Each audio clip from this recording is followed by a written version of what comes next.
Well, you're about to begin your jury trial in a justice of the peace or municipal court. So who will be on your jury and how will they be selected?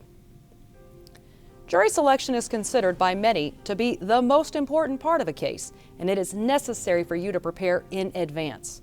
The first step to winning your case is to find out which jurors may not be able to give you a fair chance or might favor the other side. And this way you can remove those people from the group. This will help ensure that only the more fair-minded people remain, and they will be the ones who get to serve on the jury to rule on your case. This process of elimination has caused some to say that jury deselection would actually be a better name than jury selection. So, how do you go about figuring out which potential jurors may not be fair? Well, by asking them questions. You and your opponent will each have a turn to ask questions to the group of potential jurors. You can use those answers to decide whether you believe they will be able to be fair and to give you the benefit of the doubt.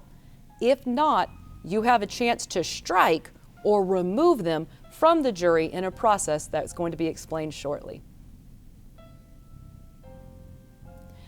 Each potential juror is going to be assigned a number, usually from 1 to 25.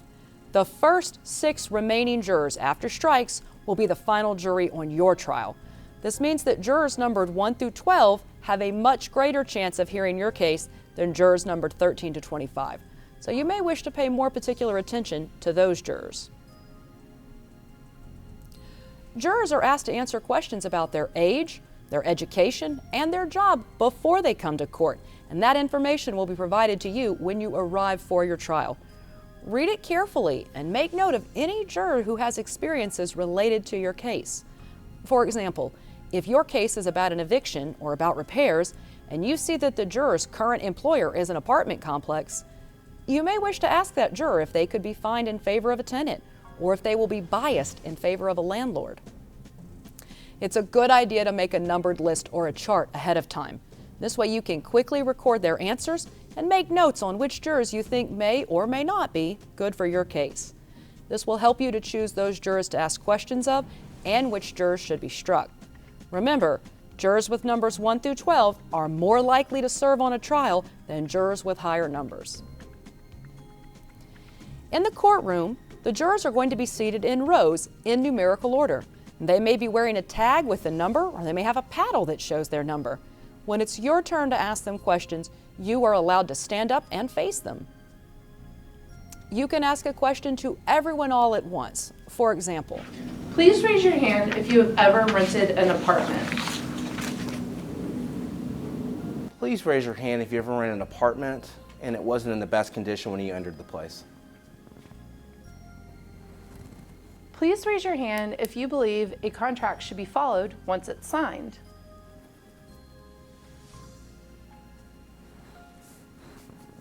You can ask a question to simply one juror at a time. Here's an example. Juror number 6, you raised your hand when I asked if you had ever been in a car wreck. Were you a driver or a passenger in that collision? I was the driver. Whose fault was the wreck? Oh, it was the guy who hit me.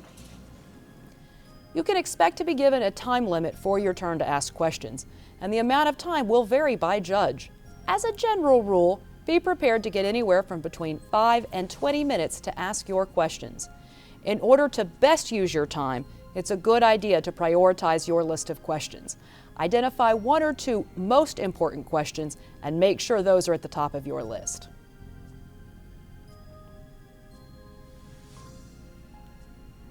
What kinds of questions should you ask the jury? Remember, jurors are normal people with opinions and ideas of their own. You can ask jurors about their beliefs, experiences, and jobs relevant to the facts of your case. Asking questions will demonstrate to the jurors that you are prepared and you're taking the case seriously. This is important, as many potential jurors may believe that you are wasting their time or exaggerating your claims. The questions you ask should be based on the facts of your case and on what you are trying to prove or deny. A good place to start is to find out if any jurors have ever been involved in a situation like yours. You may want to know if they or a close member of their family work in a field that is related to your case. And this will let you know if that juror has any experience or training that could affect how they view your case. In other videos, we will go over sample jury selection questions for each of these types of cases, these which are commonly heard in justice and municipal courts: evictions, car wrecks, negligence, a breach of contract, and a return of personal property after a relationship ends. If you believe that a juror will not be fair to you or that they may have a bias against your case, you are allowed to remove them from serving. As mentioned earlier, removing a person from the potential jury pool is called a strike. And there are two different types of strikes: strikes for cause and a peremptory strike or a free strike. You're allowed to strike for cause when the judge agrees, but you only get 3 free strikes. You can strike a juror for cause if they say that they cannot fairly follow the law or the facts. Some jurors may be unable to serve if they know anyone at the hearing and if they will be biased for or against that person as a result. Always ask if the jurors know someone in the room and if their knowledge of that person will impact their ability to be fair. Does anyone here know the defendant in this case? Juror number 7, how do you know the defendant? We've been friends for about 5 or 6 years now, and we're pretty close. Oh, so would that impact your ability to be fair towards me in this case? I'd like to say it wouldn't, but probably it would. Oh, thank you. Keep in mind that simply knowing someone who's involved in the case is not enough to strike for cause.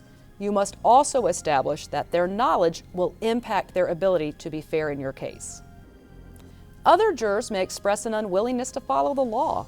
If any juror says that they could not find in your favor because of prior experiences or training, you should ask the judge to strike that juror for cause. The judge will be the final decision maker.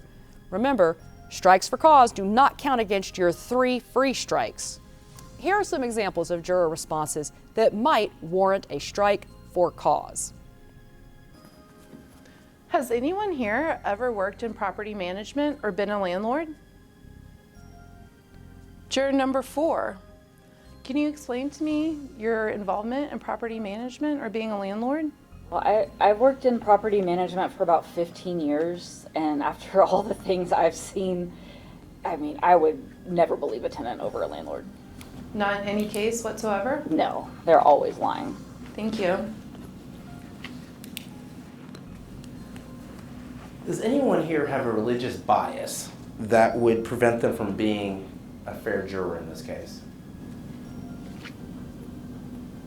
Juror number 6. Well, my religion says it's not okay to judge other people. And what religion is that? Jehovah's Witness? Now, when you're saying judging people, does that mean regarding their morality and going to heaven, or judging people in general? I mean, there's kind of a mix, but mostly morality. Okay, so if we were to present you the law, and the law specifically states one way or the other whether or not someone should go one way or the other on that, would you be able to follow the law in that case?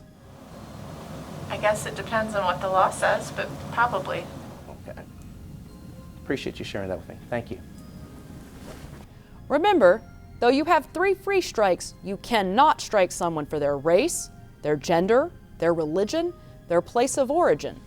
For example, you may strike a juror who gives you a bad feeling, who doesn't smile while you're talking, or who has a job history that you think prevents them from hearing your facts fairly. You don't have to explain why you're striking the jurors, but you are limited just to 3 free strikes. And remember that the first 6 remaining jurors will be the ones who end up on your jury panel.